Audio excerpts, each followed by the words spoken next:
So thank you for joining. Thank you for spending your lunch break with us. Today, Lindsay and I are going to be talking about how is AI making us less effective and what now. And we hosted this session at the Association for Business Psychology conference about a month ago, and it was a really fun session, lots of engaged audience members and some really great questions. So we thought we would run again, and yeah, if you've got more questions, add them here, but also feel free to add Lindsay and I on LinkedIn and keep in touch. Lovely. So I'll just kind of introduce myself. My name is Katie Thomas, and I am a principal consultant with STEM 10, and we are a consultancy that specialises in bespoke assessment, so designing assessments for all things selection and development. And my co-host Lindsay, if you'd like to introduce yourself. Yeah, hi everyone. I'm Lindsay. So I work as an in-house business psychologist at Thales. Thales are a large global engineering and technology company. So I've been working in-house for over 10 years now, and there's lots of experience. Lovely stuff. Thanks, Lindsay. And I'll be kind of talking through the theory around AI and how it's maybe like making us less effective in some ways and what we can do about it. And Lindsay's going to give us the much needed kind of practical insight into what this is actually looking like within Thales. So we're going to be tag teaming between us. So I've put here, how is AI making us less effective and what now? And the first thing to kind of think about is, well, actually, sort of. It's sort of making us less effective, and I'll talk through how. And it's a development dilemma. It could really have some ongoing ramifications for workplace learning and development. And I really went back and forth on whether to keep in that animation. And it's taken me back to school a little bit, keeping that in, but I like it. I think it's fun. Okay, so what are we covering today? We'll look at some of the unintended consequences of using AI and what that's going to mean for workplace development in terms of the individual and at the organizational level, as well as some of the maybe bigger risks that aren't being seen as obviously. But it's not all doom and gloom.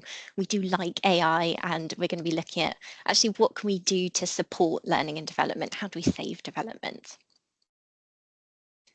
So we like AI. We know that there are a lot of obvious benefits. There are massive efficiencies. There are loads of interesting things that we can do with various different AI models and tools. There are very obvious benefits, and there are some very obvious downfalls. So I don't know if anyone remembers when Google bought a load of data from Reddit, and if you Googled how to keep cheese stuck on pizza, it recommended that you use glue. So there are some really obvious downfalls, but there are also some less obvious downfalls that kind of slip under the radar. And it's those unintended consequences that we need to be a little bit more careful about. So one example that's helpful to kind of illustrate this point is the aviation industry. And in 2013, there was an example of people that over-relied on technology. And in 2013, the Asiana Airlines had a crash at San Francisco International Airport. The pilots misunderstood the auto throttle system when they were coming into land, and rather than thinking that it would slow the plane down, it actually completely disengaged. This meant that people came into the runway much more slowly than they needed to, and they fell short, they hit the seawall, and there were 3 fatal injuries. That's a very serious example of people over-relying on technology. And one thing that I'd maybe kind of put in here as well is that most of us don't have jobs that have life and death consequences. Most of us in this meeting probably aren't going to make any decisions today that are that serious. So when we're thinking about over-reliance on technology, I will very glibly kind of add in here, does it matter? Does it matter? So at the moment, that's slightly rhetorical. I am going to loop back to that, but just kind of bear in mind, if we are over-relying on some parts of technology, is it actually going to have that much of a fallout? Well, in 2017, the NHS had a massive cybersecurity attack. And this came about because leaders had overlooked threats, overlooked weaknesses in the systems. They'd become outdated, and it meant that there were serious disruptions to service. Patients missed appointments, ongoing treatments were disrupted, and it also meant that sensitive data was leaked. So a massive kind of fallout from this. Another example, this is actually my first phone. Nokia used to be a market leader in mobile phones, and they overlooked the shift towards smartphones. They kind of overlooked how much of a strategic risk that this would be for them. And they didn't take into account changing customer preferences. And they lost a massive share of the market. Nokia does actually still exist. It falls under the Microsoft umbrella now, but it did mean that lots of people lost their jobs. And these are examples of not necessarily relying on technology, but they are examples of people overlooking important information. So when we think again, actually, does it matter? We already overlook information. People are not perfect. People are very fallible. We make mistakes all the time, and they can be really costly. People can lose their jobs, people can lose important data. And what we see now with the rise of AI and the accessibility of AI is that it's become easier than ever to overlook important data and make serious mistakes. Effective leadership is about more than accessing information. It's also the willingness and ability to engage with it and act on it. So there's a lot of debate around whether individuals are becoming less critical thinkers. And if we think about that example of the aviation industry, what we think about is something called cognitive offloading. So we're giving our decisions to technology. We are offloading our thoughts, and we're not engaging with information as fully. There's one study that really jumps out, and that was from the Swiss Business School, and they looked at the impact on students using AI and how it was affecting their critical thinking. And there was a negative correlation between the use of AI and different AI tools and those students' critical thinking. That meant that as they used more AI, their critical thinking went down. So AI up, critical thinking down. And that was a correlation of minus 0.68. So for any stats nerds, we know that that's a pretty hefty correlation. But coming back to my undergrad psychology days, I would add in there, we know correlation does not equal causation. Correlation does not equal causation. So we cannot say for sure that it's because of the use of AI tools that people's critical thinking is being disrupted in any way. And in fact, we could even think of it in the inverse. Maybe people who are more inclined to use AI tools do so because they are thinking less critically about that AI. Maybe they already have a propensity to less kind of critically analyze the use of this new tool. I'd also say that it's not AI's fault. It's not the fault of AI. It comes down to a lot about how we actually interact with it. And what I see more in the kind of conversation around people and AI is collaborating with AI like it's a colleague. And if you imagine having a colleague in your team, in your organization that you really rely on, and you go to them for everything, when they're on leave, when that person's on leave, when they take a sick day, suddenly you're left in the lurch and you don't have that answer. It puts you into an uncomfortable position, but it pushes you out of that comfort zone, and you have to learn. AI is not going to go on holiday. AI will not take a sick day. And we have to think about actually, how do we force ourselves into those uncomfortable learning positions and make sure that we are still deliberately cognitively engaging? a little ramble from me. Lindsay, I'll pass to you. Have you observed cases where automation has made it harder for your employees? So in Thales, we've got a large manufacturing base because we design a lot of products in cyber security and defense. So we're aware of the drawbacks of automation in terms of potential redundancy if we rely on that rather than using our people, or just becoming kind of too over reliant on automation and lessening people's skills. But for us at the moment, we're only experiencing, I would say, that the benefits right now. So some of the benefits we are seeing are kind of speeding up the production of products. So we're able to get things out to our customers a lot quicker, and also probably less mistakes kind of being made on the line. So efficiencies have gone up, and less kind of any people incidents, because if we were handling materials that were maybe like a bit more hazardous, we don't need to do that anymore. We can allow our kind of machines to do that.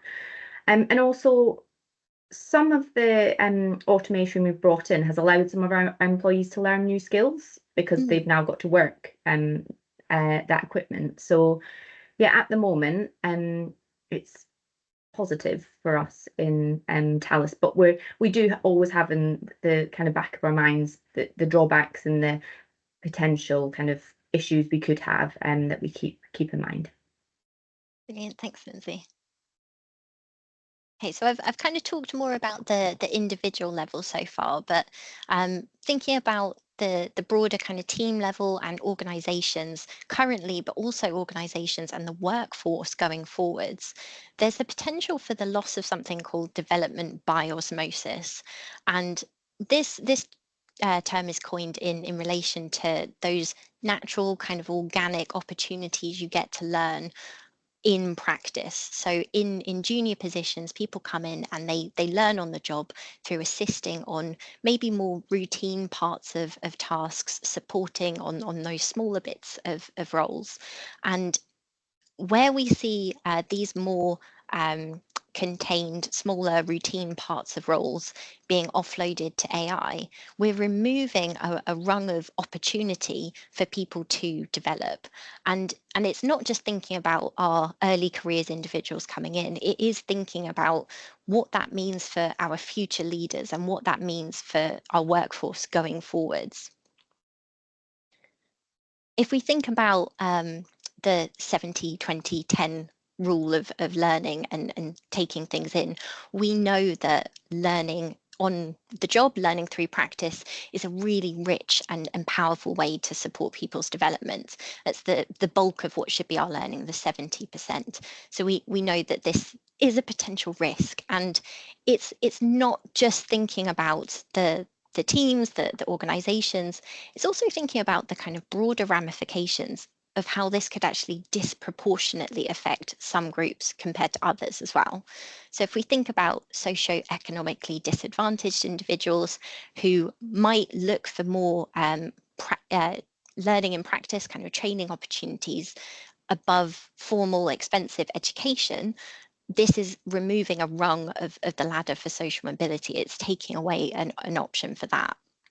First generation professionals, so people who don't have parents who are in professional roles or role models who are in those professional roles, that maybe don't have those professional networks to start thinking about what their career could look like going forwards. And this one really kind of hits home with me because neither of my parents went to university. My dad's a carpenter and my younger brother's disabled, so my mum is a full-time carer. And I didn't have access to those kind of professional ideas. And it wasn't until I did my undergrad and it contained a professional training year that I really got an idea of what was out there and what could be possible. And that was because of a very entry level position. Career changes and people returning to work, so people that maybe have a lot of technical ability, technical skill, but want more of that industry-specific practice, industry-specific knowledge that you gain through maybe some of these more early positions when you're having a career change or coming back after a gap. This is a potential kind of ramification for this group of people.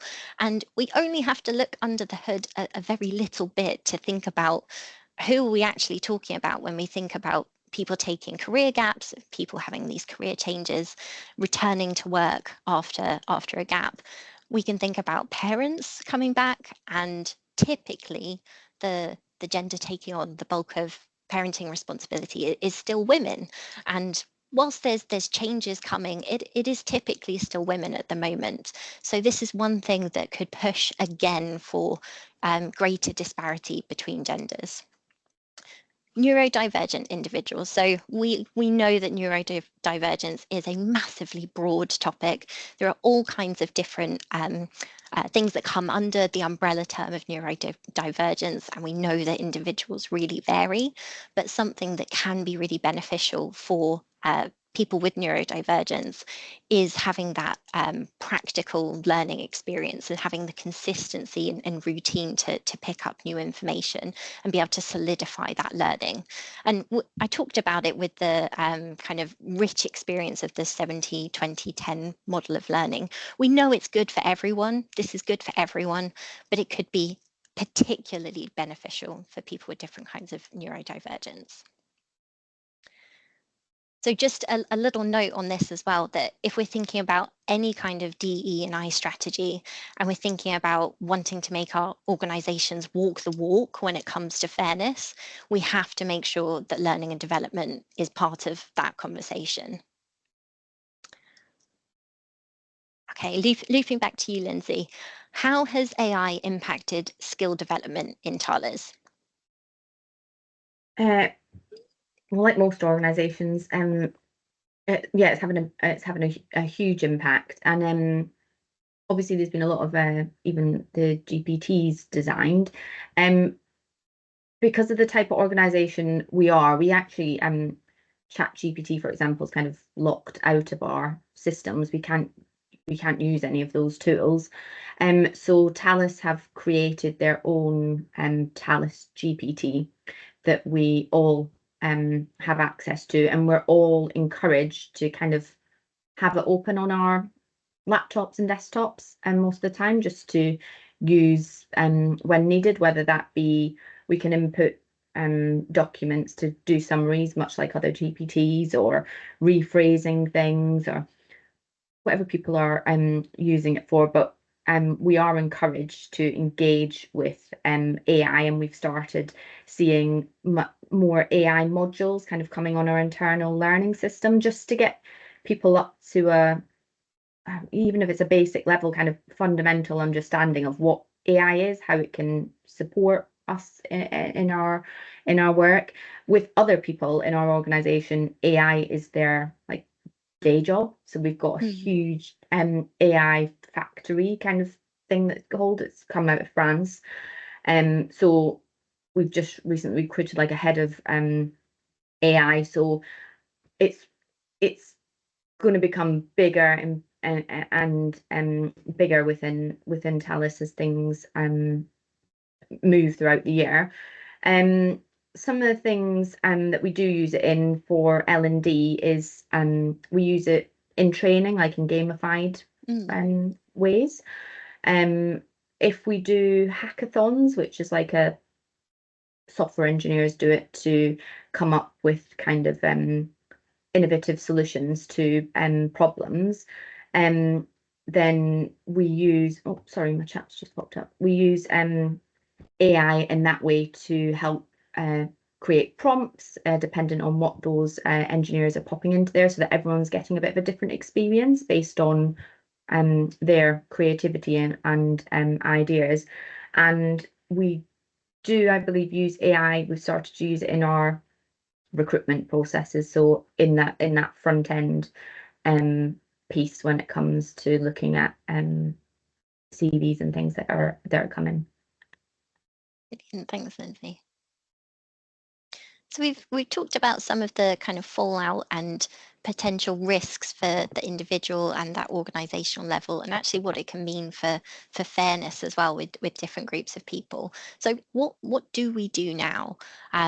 One of the things that is being spoken around is kind of meta skills, so these bigger overarching skills and abilities that are going to predict not only our ease and comfort with technology going forwards, but also working in a very different environment going forwards.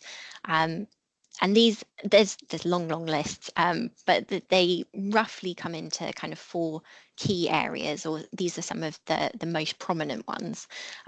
Lifelong learning. So continuous learning has been on the agenda for a while, but this probably looks a little bit different to how it did maybe even 6 months ago, maybe even a year ago. The rise and ubiquity of AI tools and the accessibility of them and how quickly those models are moving means that it's not just a nice to have that we learn about these different things. We absolutely have to. It's essential that we keep up to date with what's happening, even if we're not using things directly, just to have that awareness of what maybe competitors are doing or what our clients are doing. We need to stay up to date with that and be up to date with what's happening. Emotional intelligence. So AI tools have an incredible ability to level out a lot of our differences when it comes to technical abilities. So very recently, I've been using different AI tools to help me create syntax to run some data analysis.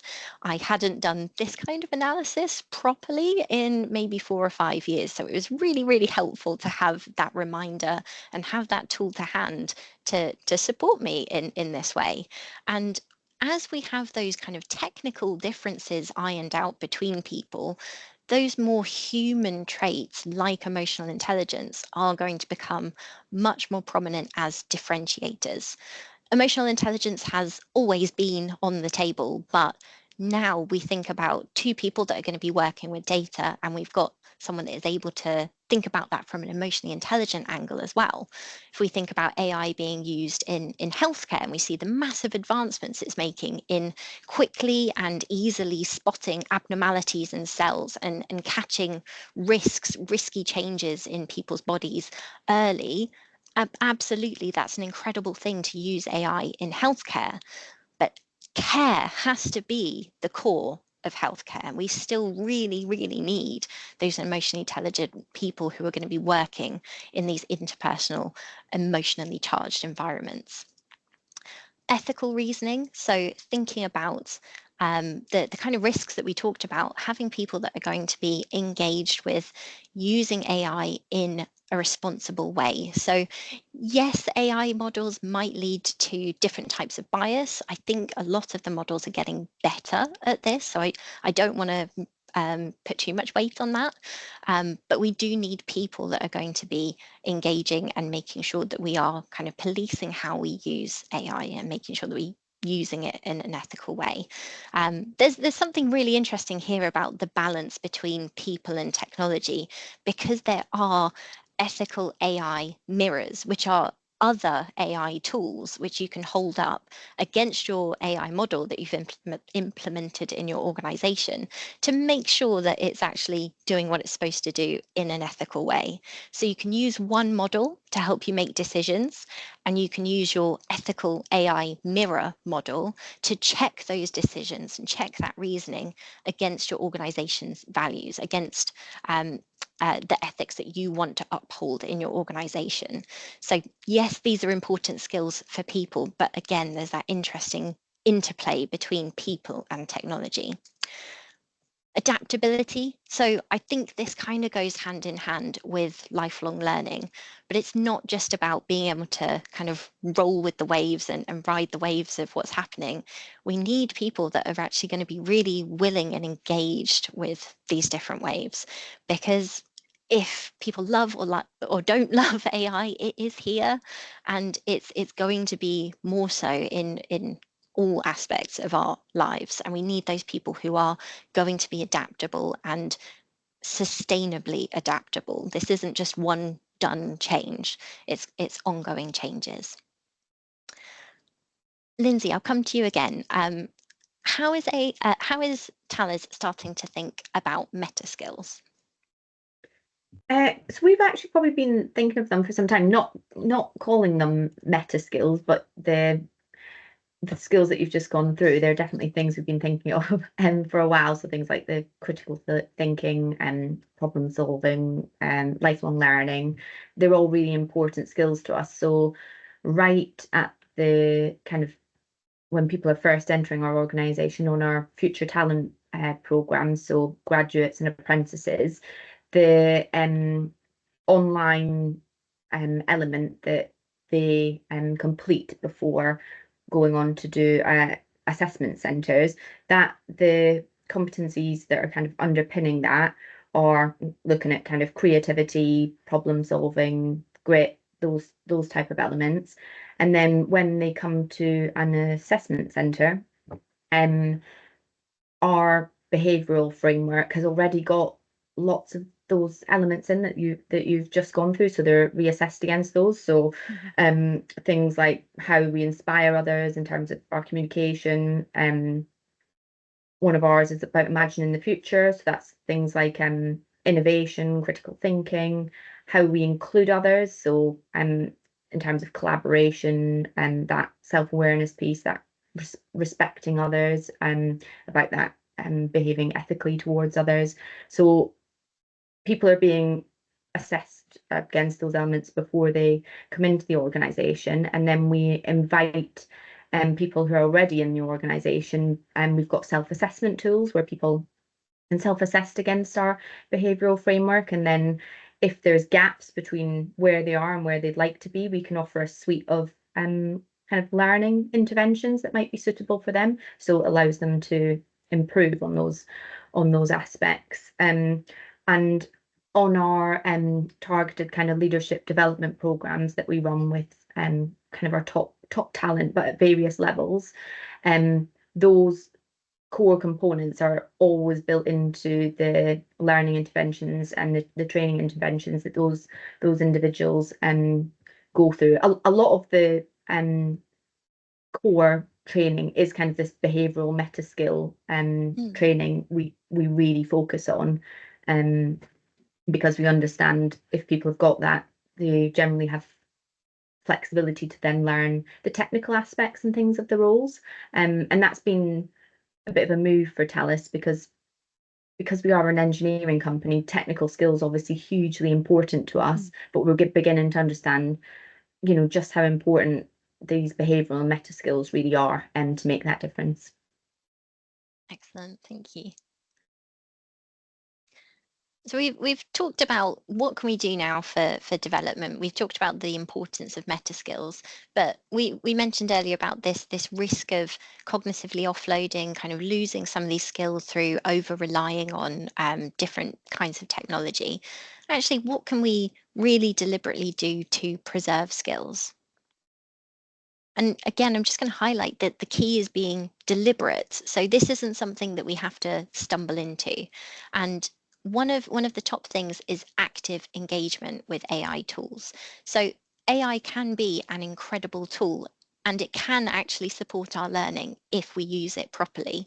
So it's a really interesting study. I've just kind of referenced it at the bottom of the slide, but if anyone would like the paper, I can send it around.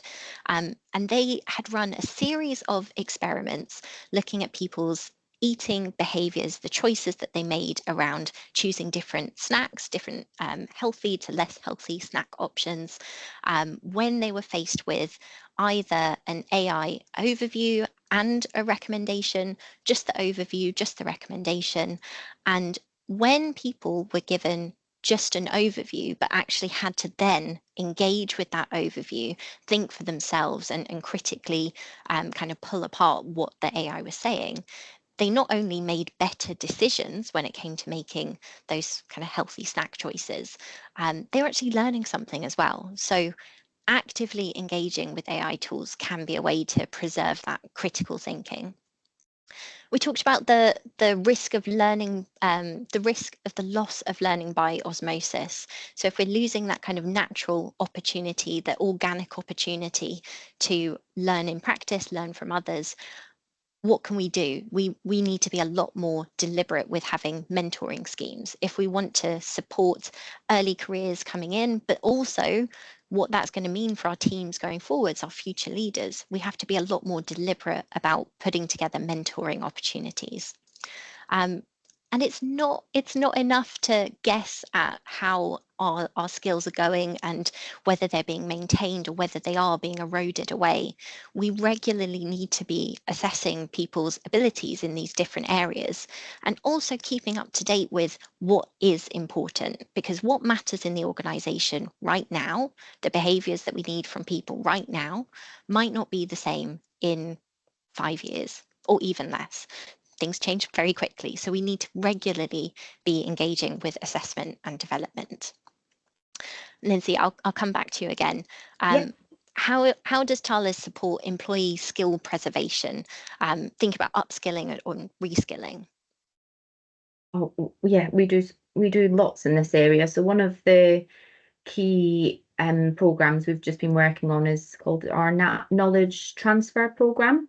So we recognize we've got a lot of long-serving engineers who have really key technical expertise, but sometimes they may be like a single point of failure because it's all kind of up here and they do little bits with other people. But if they were to leave, if they're getting towards wanting to leave the company to retire, we've got a bit of an issue. So we've formalized our knowledge transfer program where we've given people like a booking code that they can book it to. We've given them tools and resources to structure actually what are the best ways of doing that knowledge transfer, how to get the knowledge out their head, and how to then engage with the suitable people that they could transfer it to. So that's a big one that's launched last year, and we're coming up to our development cycle again, so there'll be a big push on formalizing those relationships. We've also launched this year globally a skills referential in Workday. So each job within Thales has got a kind of job family code, and it means that every job has now got a set number of skills, key skills for that role, and then we've been assigned a level of what you should be operating at, and we have to ourselves self-assess. We can get peers to assess us, and then our manager will also assess us, and that will form a basis for a kind of skills career conversation that we have. And the idea, again, without wraparound, that's just a tool, but what we've then got is pathways for how to improve on areas, because everyone's going to have gaps or areas they would like to develop in. And also by having this skills kind of referential, it allows people to know if they wanted to move to different job families, they can know the skills that they would have to build in order to do that, and there's a pathway dedicated to upskilling employees in that area. And we do a lot. We've got a team who do a lot of even external work with like schools and universities, kind of STEM outreach, where we believe in upskilling. We've upskilled teachers, and we upskill a lot of primary school children on what do engineers do, how to build simple periscopes, because if you are an employee at Thales, everyone's entitled to 24 hours of volunteering every year. Our future talents get 80 hours of volunteering a year, so they can use this to reskill and upskill themselves and give back also to others in the community. So that's a great thing we're doing, and people usually the number of hours we get for volunteering is huge because people love giving back in that way. We've got mentoring and coaching programs open to everyone, so people can apply for coaching. We've got a lot of trained internal coaches where people are partnered for kind of 6 coaching relationships. You can request mentors on Workday, because people can pop in what skills they have and then look to see if that individual would be a good match to start a mentoring relationship. So yeah, it's something we're building like a whole suite of in order to support our employees' continued development. Excellent. Thanks, Lindsay. And loads of those really deliberate pathways, loads of those different deliberate actions that you're doing to preserve those skills. Yeah. And the first thing that you mentioned was around someone being like a single point of failure. And Mm. that's not a new problem. I've heard this so No. many times that people kind of have this knowledge that they've acquired over time. It hasn't been documented, and that person retires, and they take that wonderful knowledge with them. So we are seeing these kind of same problems, these same things coming up, but Mm-hmm. we're maybe seeing some more of them kind of pushed to the forefront more quickly because Yeah. of the reasons that we've talked about with AI as well. So this Yeah. isn't necessarily all new. It's just taking into account the changes that AI is throwing in as a curveball too. Yeah. So, Okay, so concluding there, how is AI making us less effective, and what do we do? So yes, there are real risks. We've talked through the kind of impact that it can have at the individual level, that team organization level, as well as the potential broader ramifications for fairness and inclusion. There are real risks here, but we don't have to stumble blindly into these risks. We can actually do something about it. So looking at meta skills, looking at deliberate skills preservation. I say, how is AI making us less effective? It doesn't have to make us less effective at all. We could be more effective than ever. I'll pause there and open up for any questions. And I think there were a couple of things coming into the chat as we were going, so I'll just open yeah, that up. I think they're for me. Thank you Oh. from Ben. There's a couple in there.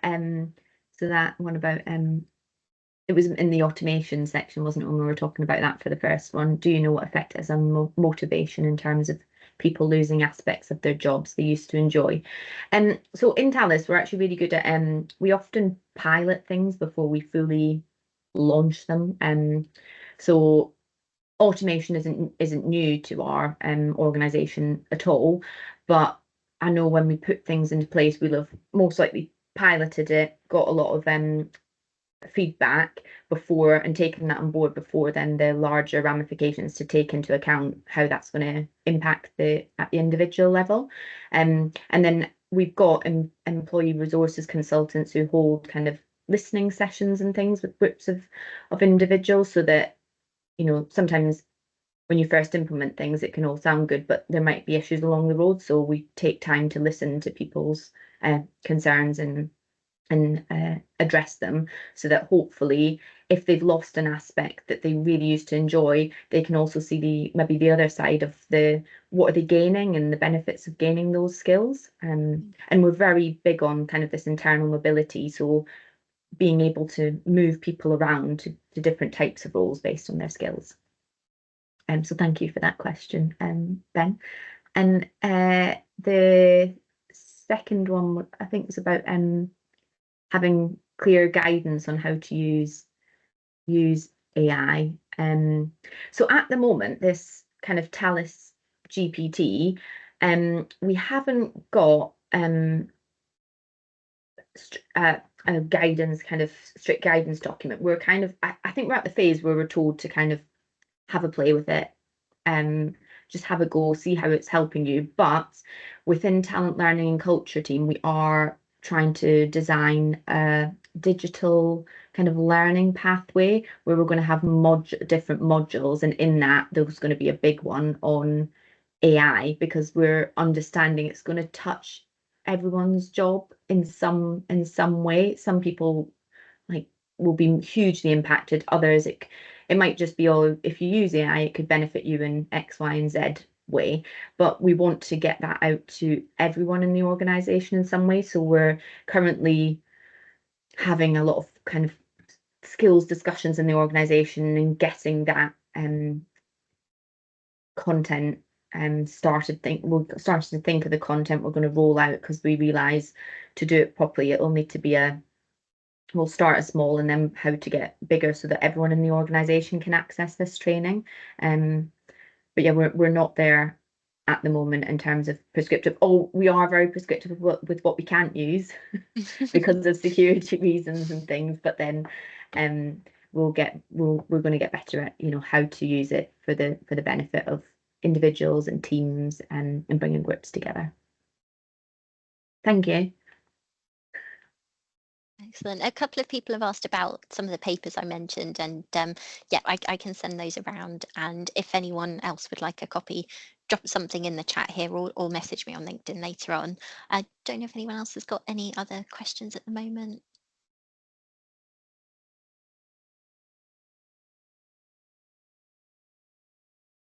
I will take that as a satisfied silence rather than a stunned silence. And I can give everyone back their lovely sunny afternoons, although maybe find some slightly shady sun. It's a roaster today. Thank you everyone for spending your lunchtime with us. It's very, very appreciated. I hope it was a useful session for you, and do reach out if you think of a question later on. Drop me a message, drop Lindsay a message. Very, very happy to come back to you. Thank you again, and have a lovely rest of your week. Thank you, everyone. Thanks, Katie. Thanks, everyone. Thanks, Lindsay.